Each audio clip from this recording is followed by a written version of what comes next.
Some analysis now from foreign affairs expert Nebojša Malić joining us live from Washington. So do you expect that there'll be any official reaction from Washington? I expect Washington to continue demonizing President Putin as an aggressive Russian nationalist or whatever they will invent this week. The reason he's been so blunt in this latest speech is that he's been saying these things for years, just much more politely, and nobody here has been listening. So, and even if they have been listening, they haven't been paying attention. So I don't think this will change their policy at all. Unfortunately, I wish it would. Why make this speech now?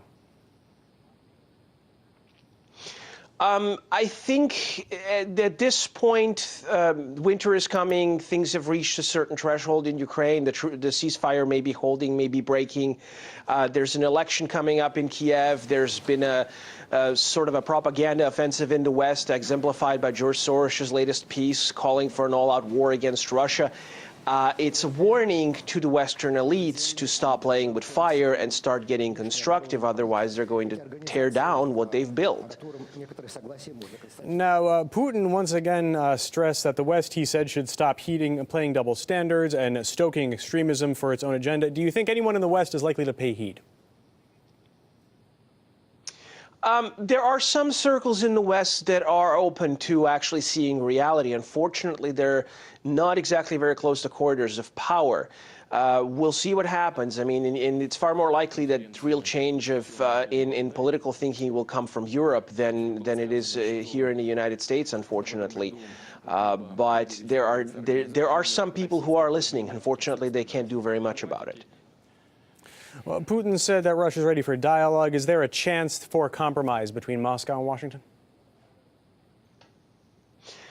Well, just as the bear doesn't ask permission, Washington doesn't compromise. It's been an article of faith in American politics for more than 2 decades after, since the end of the Cold War, but long before, that America doesn't make deals, it commands. And so I don't think very many people in the American mainstream will be interested in any sort of negotiations. So Putin stressed that international security institutions should be preserved. What do you think should be done there?